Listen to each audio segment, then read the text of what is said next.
Hey guys, BuildZoid here, and today we're going to be taking a look at a CPU overclock that I set up here on the Gigabyte Z690 Aorus Tachyon board with the 12900K. The motherboard is obviously provided by Gigabyte, and the CPU was organized by Gigabyte, so big thank you to Gigabyte for providing the hardware. Then for cooling, as you can see, there's a EK, that's I believe a Supremacy MX block, if I remember correctly. So that's like an older EK water block design. And that's my dedicated liquid metal water block. So I only use that block with liquid metal. I never use it with thermal paste. And and the reason I have that separation between my coolers is because liquid metal is a pain to deal with. So I would rather not have it contaminate more parts than absolutely necessary. The IHS is an unfortunate sacrifice in this scenario. Well, the IHS isn't too bad. Like, cleaning it off with the IHS isn't too bad. But yeah, so this is just the water block that I have dedicated for liquid metal use. Then 360 millimeter, 60 millimeter thick radiator. So this is like 3 times as thick as what you would normally find on an AIO. The fans are some Fantex fans that do 2200 RPM, so they're pretty loud, but they also move a hell of a lot of air, and they're set up in pole configuration, which generally isn't optimal for thermal performance, but because I want this to be a really convenient test bench loop where I can just sort of stand it on top of a desk like this, I can't run those fans in if I run the fans in push configuration and they push down, they're going to blow stuff around the desk, which is annoying. And if I have them at the bottom of the radiator and have them push up through it, I feel like they would end up pulling in too much dust. So they're in a pull configuration sitting on top of the radiator. So yeah, not really cooling optimized, but still way better cooling than, say, an AIO. And yeah, that's basically most of it. Then there's this is one of those smaller EK pumps that comes with one of their water cooling kits. And that's kind of that in terms of the setup. There's nothing else in the loop. It's literally just 360 millimeter radiator dedicated entirely to the CPU to make sure that the water temperatures are really low, because 12th gen chips are very, very temperature sensitive. And that's also why I'm doing this with liquid metal, yeah, full custom loop, because if you try, you're not going to get these kinds of, you can't do what I'm doing here on an AIO, at least not with this CPU. If I was on an AIO, we'd be looking at maybe 5 gigahertz instead of what I'm actually at, which is 5.1 gigahertz. So let's take a look at what the CPU is actually doing. And what the CPU's been doing is, for 2 hours and 48 minutes now, it has been running Prime95. Right, so you can see that the CPU has never been less than 89 degrees because it's a 12th gen. The E-cores are disabled because they're a waste of space and make the thermals even worse. 101 BCLK with the 51x multiplier, 48x uncore ratio, so we're at 4850 for the uncore, 5150 for the core. Yeah, there's one core that just maxed out at 97 degrees Celsius, and the CPU utilization has never dropped below 99.9%. So it's just been running Prime95 for the last almost 3 hours now. And yeah, no errors, right? Zero errors down here. Prime95 is still happily chugging along. It's not really chugging, it's more like screaming its way through the CPU, because this is Prime95 with AVX small FFTs. And the thing about small FFTs is that they're insanely hot because they fit entirely into the L3 cache of the CPU, and that's why it runs so freaking hot, because most most AVX accelerated workloads will be somewhat bottlenecked by the memory. Small FFT Prime95 isn't. It just isn't. And so it runs ridiculously hot, is insanely heavy, pulls a stupid amount of power, which the power reading that the CPU, or is it? I think this is the CPU power. Nope, that's not the CPU power reading. It's not particularly accurate anyway, but oh no, I actually don't know. I have no idea where the CPU power reading went. Oh, I guess it's this one. Yeah, so it's reporting 315 watts, but I don't think that's correct. I think it's reading a bit high. But anyway, we're currently at just 1.236 volts, and this is Dysense voltage on the Tachyon.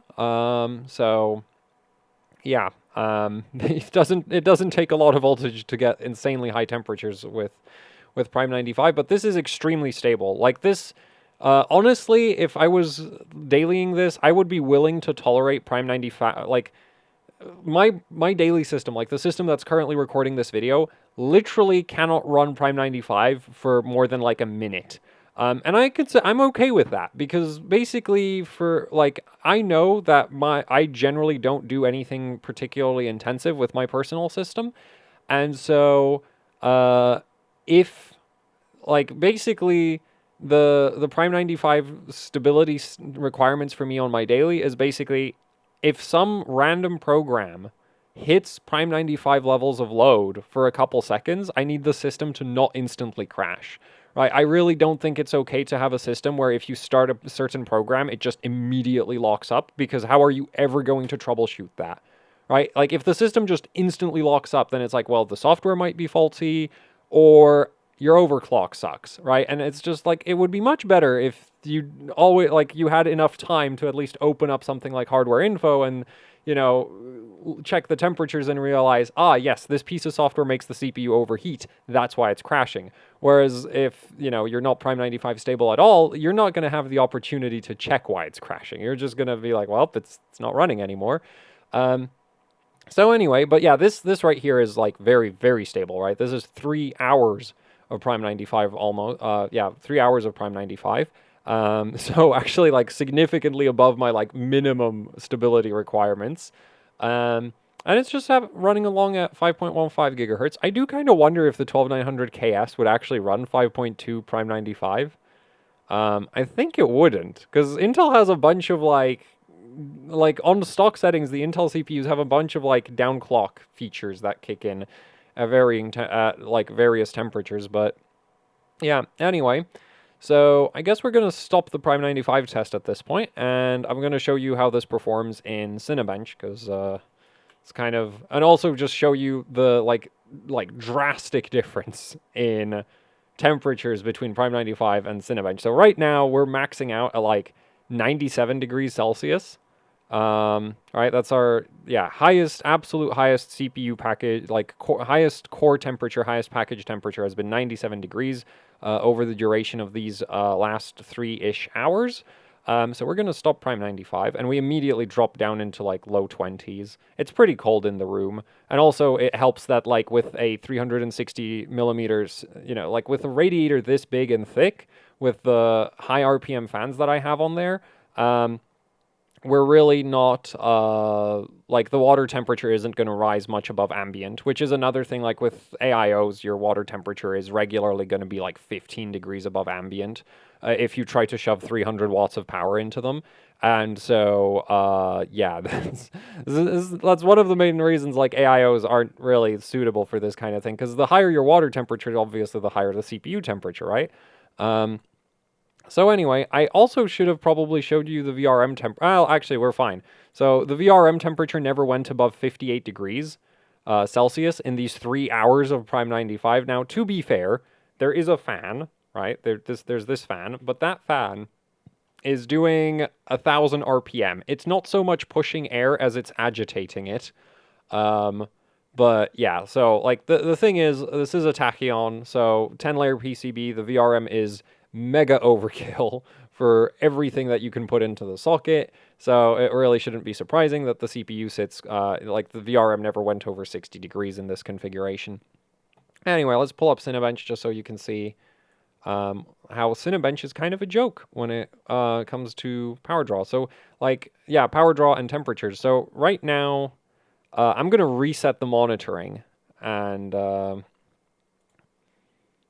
we're going to see our max temperature for Cinebench. So previously, max temperature was 97 degrees Celsius, right? And Cinebench, we're looking at less than 80.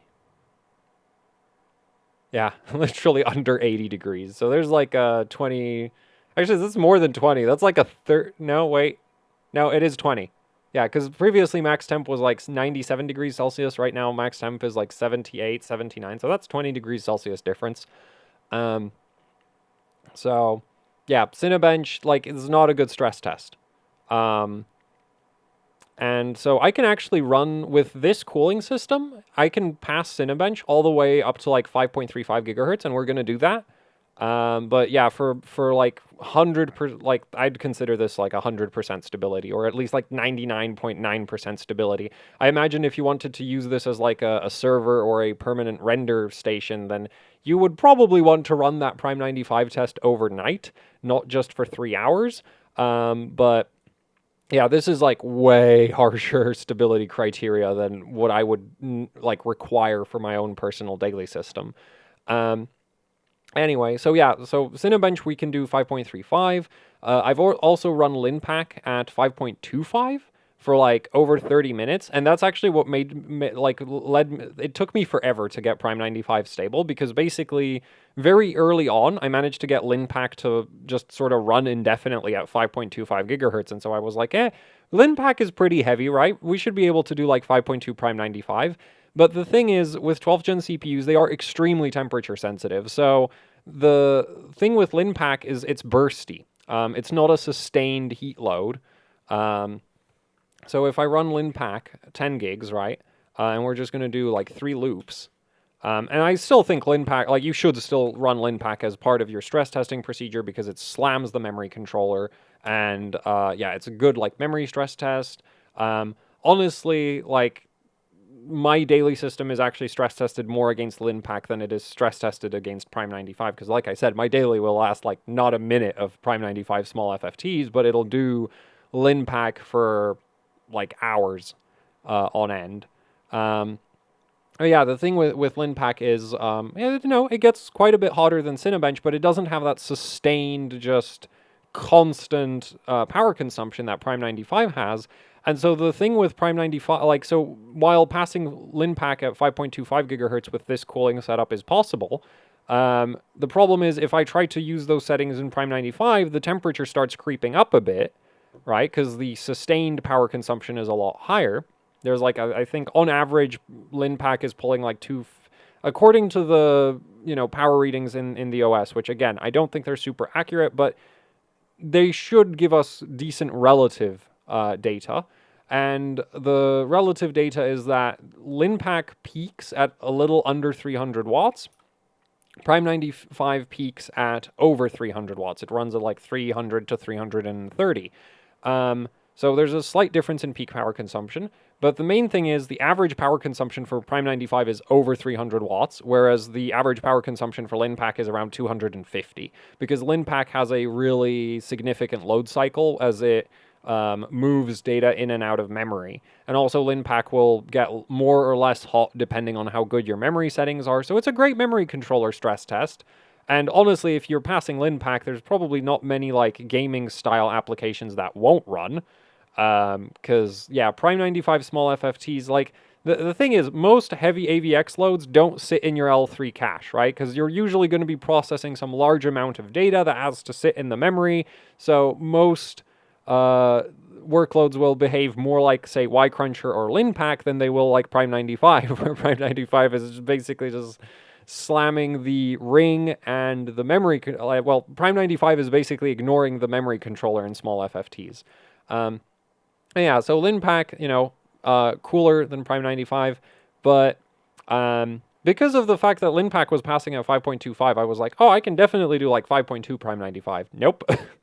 It just requires too much. Like if I set enough voltage that it doesn't instantly crash, the temperature just keeps creeping upwards until eventually it crashes anyway. And if I keep raising the voltage, the temperature problem becomes worse. So that's kind of the thing. It's just, with 12th gen, really the limiting factor for frequency is, can you keep the CPU at reasonable temperatures? And by that, like once you go past like 95 degrees Celsius, it's pretty likely that your voltage is just too high and you're never going to achieve stability. Like, especially, like, for me, it was basically CPU goes over, like, you saw this was running Prime 95 for 3 hours at, like, 97 degrees Celsius max. The 5.2 attempts that I was making, I was hitting, like, 101, 102, and then it's like, oh, it'll give it a little bit more voltage, then it hits 103, crash. So yeah, that's kind of the thing. But like once you start going over 100 degrees, I don't think there's, well, maybe there's some CPUs that might be okay with that. To some extent, it'll also depend on the silicon of your specific CPU, but Yeah, basically, I'd say once you start going over 95 degrees Celsius, you're probably just pushing way too much voltage, and whatever frequency you're aiming for is just not going to happen. Um, but anyway, yeah, like honestly, like the good thing with this stress test is now I know for sure that this CPU can definitely do 5.15 gigahertz all core stable, all P core stable, regardless of workload. So if I want to now mess around with like the per core overclocking, which I have been messing with, and it is absolutely infuriating because the CPU just refuses to maintain the single core boost. Like it, you set it to 5.4 single core, and it spends all of its time at 5.3. And that's most of my frustration with it, is just like, I set it to 5.4. Why is it not at 5.4? And then when you're sitting on the desktop, then it goes to 5.4 because it's not doing anything. I hate boost algorithms. Anyway, let's take a look at the actual BIOS settings that made this possible. So, yeah, and also we're gonna quickly do the 5.35 Cinebench, because that is actually like the original purpose of the water cooling loop. Was like I really wanted to get more than 5.2 gigahertz out of the, as well as the liquid metal.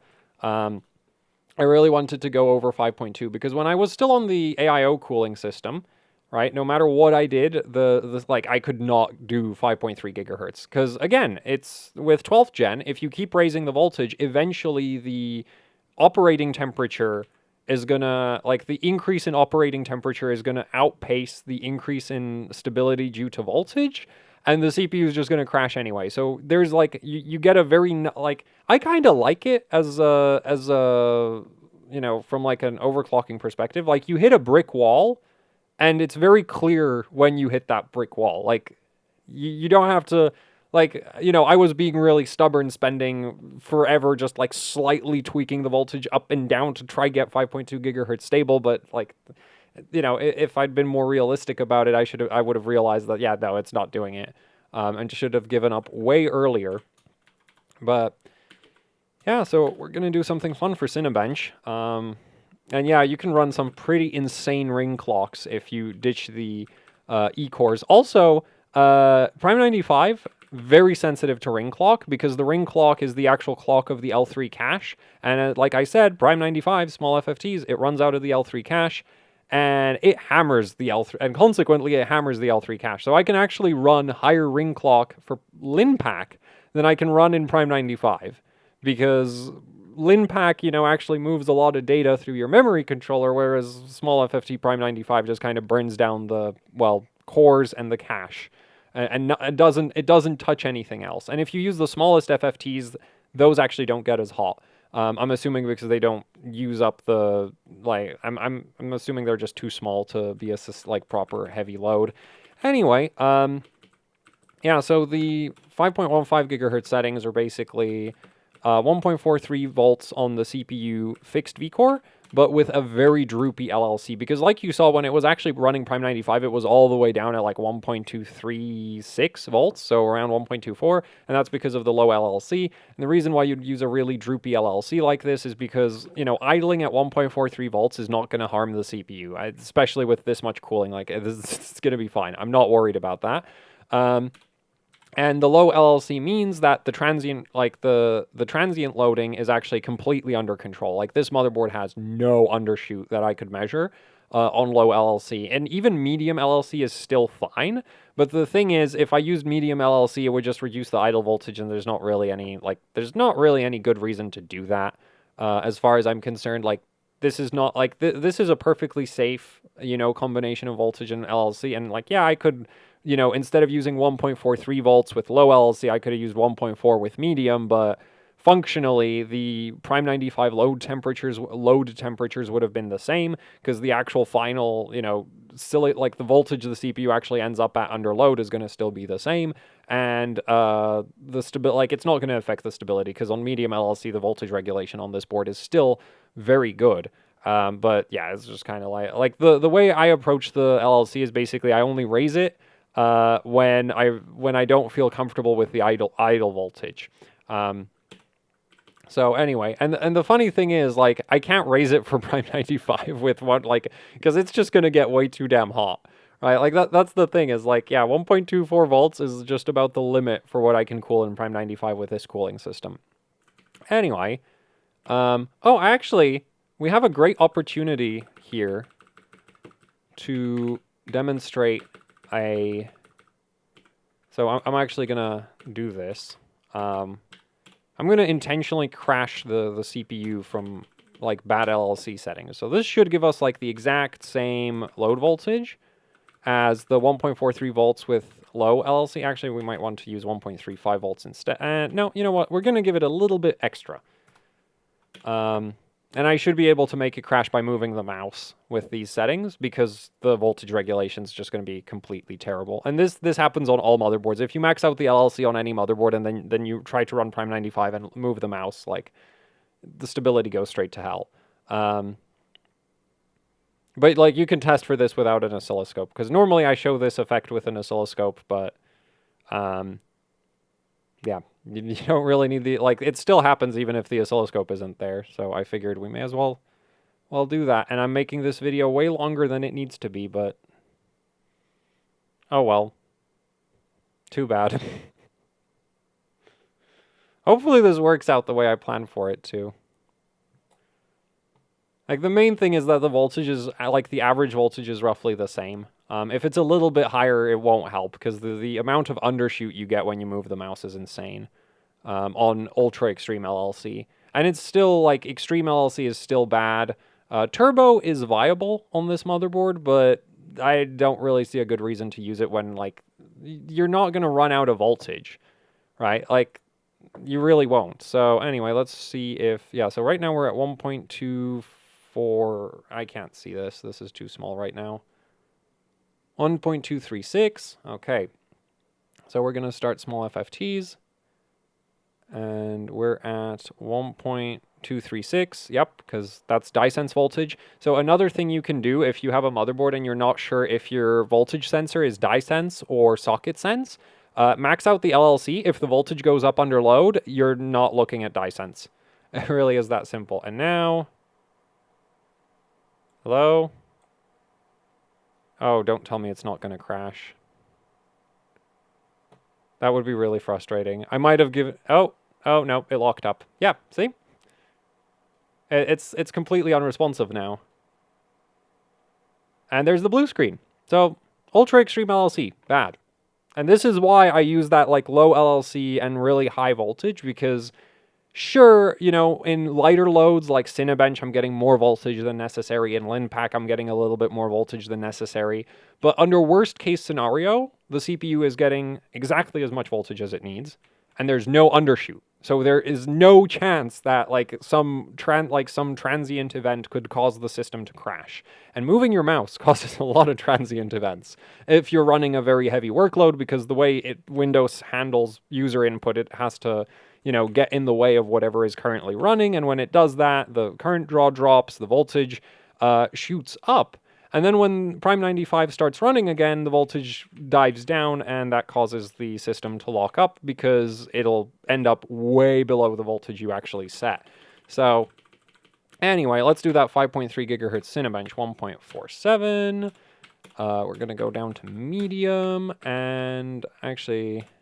No, I think that's too low. We're going to go high with 1.46. 1.46. We're going to go up to 50. No, don't type. There we go. And 50. And let's go.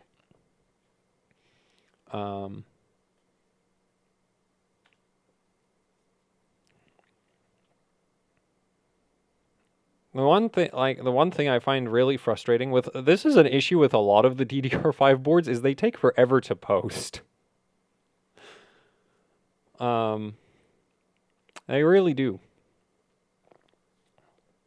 Oh, I guess you might have noticed there's some voltages that I should have probably gone over. We're gonna go back into the BIOS after this Cinebench run. So previously, like I said, when I was first testing the CPU for max Cinebench clock with, you know, sensible cooling, not with liquid metal and the giant radiator, it would max out at like 5.2. There was just simply no way I was getting it to run more than that. It is so nice to have a capture card that doesn't randomly not detect the desktop. Oh man, where's my hardware info? There it is. So, this is going to get hot. This is going to get properly hot, right? Like, we're going to be running quite a lot of voltage right now for this 5.35, but...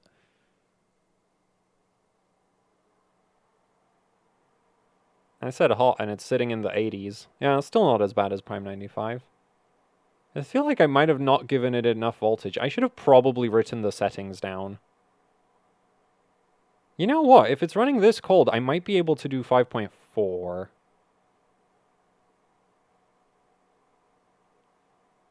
We're going to try that. I want to see 5.4. Oh, okay, no, I gave it too little voltage. That's why it's running too cool. Reset. There we go. I'm not going to wait for the blue screen. Also, the water temperature might be a bit higher, but I definitely didn't give it enough voltage, because the thing is, I remember when I got the 5.35 to pass, the CPU was like in the low to mid 90s, so the fact that it was under 90 is like, yeah, I just didn't set the voltage high enough. I really should have written down what settings I used.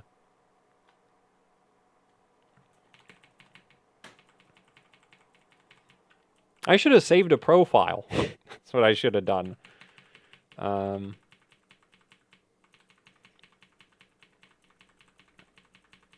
Well, since we're in the BIOS, I guess I can go through some of the other voltage settings. So, oh, crap. So there's a bug on this motherboard where if you keep mashing the delete key, it'll get stuck on the like, it won't go into the BIOS properly. So you can't just keep mashing it. Which is actually really frustrating, because that's just an ingrained habit for me at this point.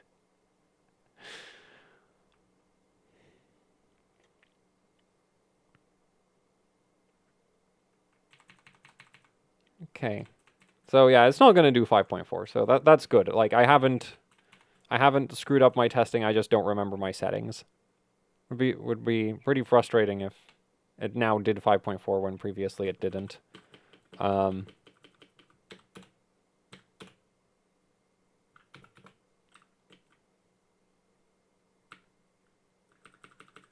Okay, 1.48. And, right, so the other settings. So, the thing is, this CPU overclock is actually, like, I put it on top of the, like, memory overclock profile that I saved a while ago. So, the Hynix Daily profile. So, a lot of, like, the VCCSA, that's from the Hynix Daily profile. So, this is all for the memory. This, like, the VCCSA, VCCN. Well, actually, VCCSA helps with ring clock a little bit. So, that's kind of helping with the ring clock stability, but... yeah, like the VCC and aux and DRAM, VDD, VDDQ, VDD2. This is all just memory voltages. This has no impact on the ability of the CPU to pass Prime95. DDR5 voltages, this is again just for the memory, which is underclocked right now because I was messing around with the BCLK, and since I was messing with the BCLK, you know, like one of the combinations I was testing, I was at like 106 BCLK or something, and so I had to drop the memory ratio, and eventually I just sort of settled on leaving it at 64, because 64 is well within stable limits for this memory profile, So anyway, advanced voltages. So I have plus 90 on the core PLL. This can help a little bit with core stability. I would go, the maximum voltage I'd be willing to go up to for daily on this would be the, I think it's 185? Oh, 195, yeah. So I wouldn't go over plus 200, like, wouldn't go over plus 200 on any of the PLL voltages here. And generally, you don't really have to go over plus 100. Also, I'm not entirely sure how much this is helping. It was one of the things that I was testing early on, like more PLL, less PLL. And then it just, I just kind of, and then when it passed, it was like, well, it's at 90 now, so I'm just going to leave it at that. Ring PLL also helps with ring stability a bit. Typically, it, like, in my experience, it generally likes somewhere between like 60 and 90, but it might depend, like, it could depend on your CPU. And don't expect it to make a huge difference. It'll probably help maybe like 50, 100 megahertz, something like that. It's not going to be like some drastic improvement. Can also help, that's also worth messing with if you're pushing memory settings, because the more memory bandwidth you have, the more load it puts on the actual ring, and so slightly higher ring PLL can help with memory stability. SA PLL can also help with memory stability. MC PLL can also help with memory stability. But obviously, like, the memory overclock here is kind of pathetic, so the MC PLL is back to 0. Anyway, yeah, I'm gonna actually, the SAPLL is actually a leftover from the fact that this is the Hynix Daily, like, this is a modified version of the Hynix Daily profile. I'm not gonna load that up right now because I don't want to lose the CPU settings. I'd need to save another profile. So anyway, oh, I guess we can also go over the CPU settings. So I raised the thermal throttle to 110 degrees for testing, but honestly, for daily usage, I would just leave it on auto. I wouldn't recommend that you increase the temperature limit for long-term use because, you know, like, it's there to protect the CPU. And then all of the various power management and efficiency stuff is disabled because if you're running Prime9, like, actually, two things you should definitely always disable is the TVB settings, because basically those cause the CPU to downclock if it gets too hot. And by too hot, I mean it goes over 70 degrees Celsius, which means you're just unable to go anywhere in terms of overclocking, because, yeah, this kicks in super early and is super annoying. And yeah, so the two TVB settings, always disable those if you're doing, like, manual overclocking. Anyway, oh yeah, fun fact about Gigabyte BIOS, you can disable Turbo Boost and you can still overclock the CPU. This is a unique Gigabyte thing. If you do this on any other motherboard, it'll break your CPU overclocking. Yeah, so everything is just locked to auto, E-cores are off, hyperthreading's all enabled, C-states are disabled, power limits are maxed out. Oh yeah, the quick way to change your power limits, instead of, like, typing in a number, like, say this, you can actually just hit the minus key, and that'll take you to the, right, like, if you do that, go up, it'll go back to auto, and yeah, so it rolls over from auto. If you press minus from auto, it'll take you to the maximum value. So that's the quick way to change those, and then everything else is, like, because we have turbo disabled, the per core ratio limit controls are grayed out because they're not currently active. So yeah, anyway, oh yeah, BCLK adaptive voltage is disabled. So that's basically everything for the CPU overclock here. And yeah, let's see if I can get that 5.35 Cinebench pass. Still kind of, like, the thing is, I really wanted to match the 5.4 gigahertz Cinebench pass that Lumi showed on his 12900K with the Z690 Dark. But my 12900K is like a random review sample, whereas I think his is probably somewhat binned. Yeah.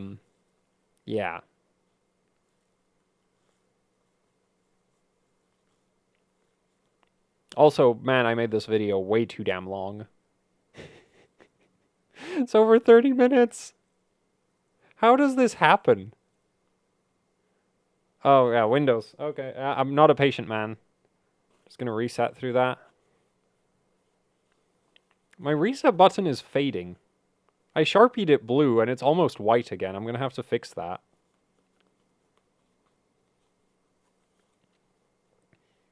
I guess while we're waiting for this to start, I'll show you the liquid metal application.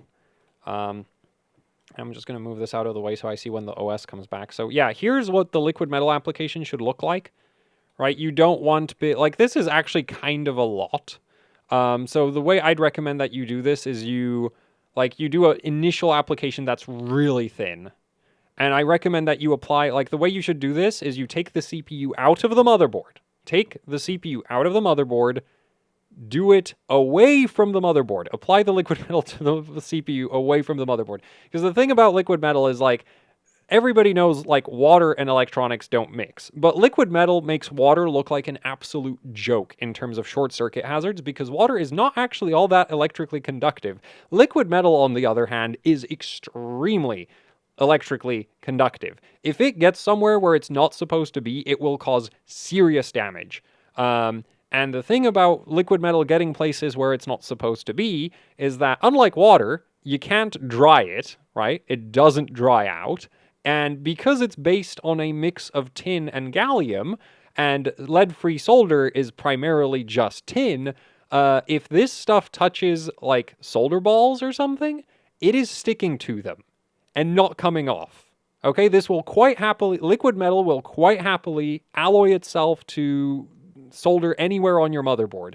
So if it gets on something and it sits there for a little bit, it's probably there permanently, and it's going to be a nightmare to get it back off. So apply the liquid metal away from the motherboard.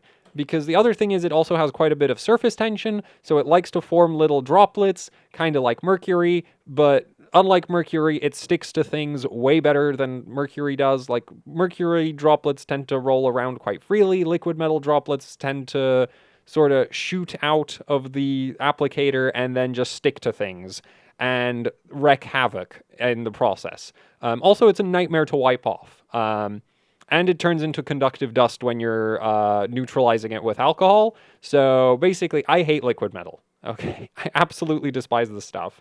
I've seen way too many GPUs ruined by it. Mostly when it gets under the it either ends up getting under the memory chips or under the GPU. And so when working with, so I only ever use it on CPUs, because with a CPU you can take the CPU out of the motherboard and you can just clean it. You can take the whole CPU and just dunk it in an alcohol bath if you want to get the liquid metal off. You can't really do that with a GPU core. Also, you can apply it away from the motherboard. So, because the thing is, like, your CPU socket, that's BGA. So you can actually get liquid metal under the CPU socket and then you're screwed. You can get liquid metal under your chipset and then you're also really screwed. So yeah, apply, or you can get it into your, like, under the plastic of the memory slots, and you'd be pretty screwed. Like, basically, liquid metal gets anywhere and under anything, bad day, very bad day. So apply it away from the motherboard. Work it into the IHS. Also, you need to clean the IHS really, really well. If you have any thermal paste residue on the IHS and you start applying liquid metal, it's going to immediately just start failing, and it's going to turn into like this black dust material, which is, again, incidentally conductive. So that black dust, like, if you're trying to apply liquid metal to an IHS and it's just not sticking and it's turning black, it means you need to clean the IHS more. Again, highly recommend just taking the whole CPU, dunking it in alcohol, and then, like, scrubbing it with some kind of thing. Doesn't need to be particularly rough, but yeah, you want to clean the CPU well. And yeah, once you clean the crap out of the CPU, you can just sort of work the liquid metal into the surface of the IHS. Eventually, it'll just start, like, if it's properly cleaned, it'll just start to stick to it eventually.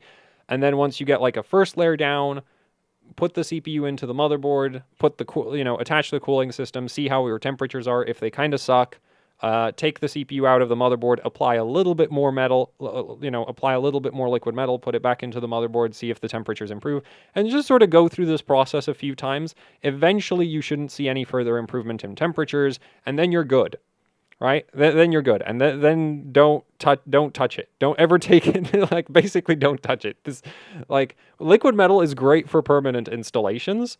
For temporary applications, I again, because you need to clean it off, it's a pain to clean. I don't like it. But yeah, if you're planning to use it in a system where it's like, I'm going to apply liquid metal to this and then I'm going to run it for 3 years, great. Or even a year, it's great. Like, yeah, and also with CPUs, you really can just take the whole CPU and dunk it in an alcohol bath. It's just, I don't like the fact that, like, I don't like that because liquid metal is relatively expensive and you just kind of lose all of it every time you clean it off, right? There's really no way to recycle it.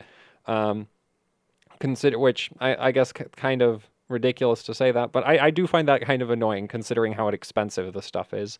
So yeah, other than that, the one other modification I've done to the cooling system for the CPU is that I do have the washer mod, because that water block that I use is, like I said, it's my dedicated liquid metal water block, and I've lapped it a few times, and it's flat.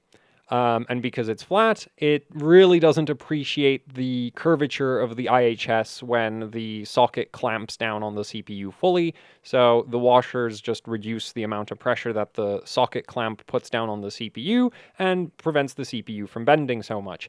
Anyway, the system finally started up, so we're going to run Cinebench now. Let me just switch over to that. That's this scene, yes. And so we're just going to open up hardware info. And we should get that 5.35 gigahertz pass. I think I also did like a 5.36, but like at this point it's really right at the limits.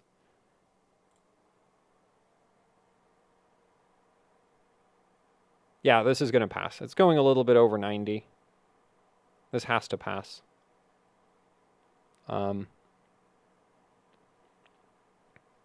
yeah, and when I was on the AI, like what I didn't test is an AIO with liquid metal on it, because getting liquid metal off of copper cold plates sucks, which is why I've lapped this block, because it's a copper block. It's not a nickel block. And even it'll even diffuse into nickel to some extent. Like, liquid metal, it's great in permanent installations. It's horrible otherwise. Like, I hate the stuff. Like, I really wish we had a thermal paste that was anywhere near this good. Like, that was like approaching this level of performance without being like the worst nightmare of electronic components ever. Right? Because that's basically what a liquid metal is. It sticks to solder. It's incredibly conductive. It's horrible to clean off, and yeah, like it's like super water or like super short circuit. So yeah, but you can't argue with the result. Like it gives results. Like I could not cool the CPU when trying to go over 5.3. And I think for short benchmarks, liquid metal on an AIO would probably be very effective. Right? Because it just drastically reduces the resistance between the IHS and the coolant, right? The thermal resistance between the IHS and the coolant. But the thing with AIOs is they don't have a lot of, like, they don't have actually that much cooling capacity because of the the thin aluminum radiators, and it crashed now. So evidently I'm still a little bit low on the voltage. If you get clock watched, well, or I'm running the ring really high, which I am kind of doing, right? We're over 5 gigahertz ring now. But yeah, with the AIO, like, you still run into the issue that your water temperatures are going to be insane eventually. So while the liquid metal will still help with like the initial temperatures, well, it'll even, and like it'll still help even with the you know, late long-term running temperatures as well, because if there's less, like, even if the water temperature is really high, as long as there's less thermal resistance between the CPU and the water, it's gonna, lower the CPU operating temperatures, relatively speaking. But in that case, I think you'd be better off first getting a cooling system where the water temperature is closer to ambient, and then start worrying about, getting some really like an obnoxious thermal interface material. So clock watchdog timeout can actually be caused by ring clock on 12th gen. Like, that is a thing that I've noticed. Most of the time it'll give you like a kernel mode error, or like there's a bunch of memory-esque looking errors that it'll trigger. I think it can do IRQL not less or equal. Yeah, but basically clock watchdog timeout is typically just core clock. But it can still be also ring clock. So, yeah, anyway. But I did get a 5.35 gigahertz pass, 8,581 points. It's ridiculous how much performance the P-cores have. Like, 8,581 points on an 8-core CPU with just 8 cores. That's well over 1,000 points a core. But yeah, so 12th gen, very temperature sensitive. Hard to cool because the thermal density is really high. Liquid metal is like, if you're, if you've got a custom loop and you're just hell-bent on maxing out a 12th gen, yeah, I'd recommend the liquid metal on top of the IHS. Just be careful with it. That's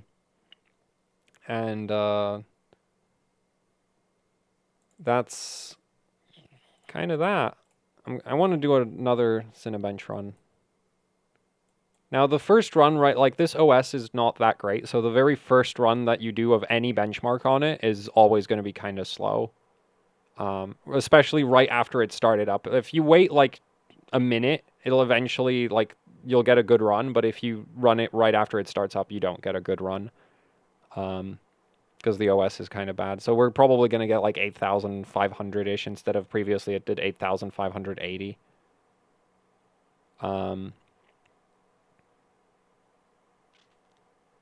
But yeah, so that's kind of the main point of this video, was to just show what's possible if you're like, you know, willing to go, like what kind of clocks are possible for Prime95 if you're willing to go way too far with your cooling system. The washer mod isn't always necessary. I should note that. Like for me, it's necessary because that block is too flat. Like, yeah, it's too flat. That's actually a problem with this setup here. And what else did I want to mention? There was one more thing that just escaped.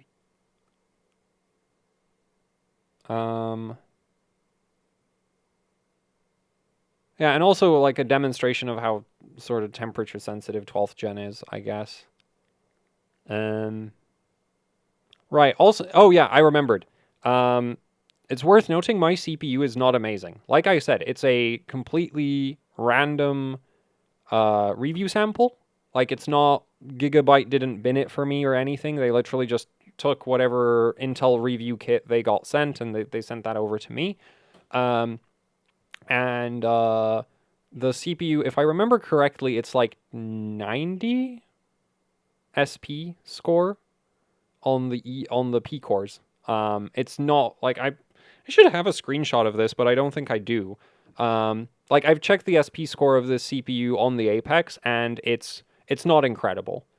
I don't think it's straight up bad, but it's not incredible. I think this is a very average 12900K, and so you know, yeah, what I'm showing here should be very doable if you just throw enough cooling at your CPU.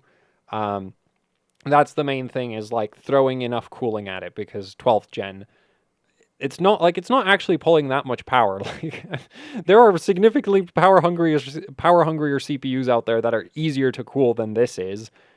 But the thing is, those CPUs aren't made on, you know, the Intel 7 process, and so the thermal density is a lot lower, and they're also not this temperature sensitive. So yeah, that's it for the video. There's that. I guess it's probably going to crash now, but you know, we're going to end it with a running Cinebench. So yeah, 8,515 points. Yeah. Like there, that's it. So thanks for watching. Like, share, subscribe, leave any comments, questions, suggestions down in the comment section below. If you'd like to support what I do here with actually hardcore overclocking, I have a Patreon. There's a link to that down in the description below. There's also the AHOC Teespring store, and one of the cores crashed. You could see that there was a tile that stopped moving. So, you know, one of the cores crashed. So, evidently I still need more volts or more cooling. One of the two. Like, if you bring down the temperature like 5 degrees, I'm sure it would have passed. And anyway, yeah, Patreon, Teespring, you can pick up, on Teespring you can pick up shirts, stickers, posters, you know, the usual YouTuber merch. Both Patreon and Teespring help out immensely with running the channel, so it'd be much appreciated if you check them out. And that's it for the video, so thank you for watching, and goodbye.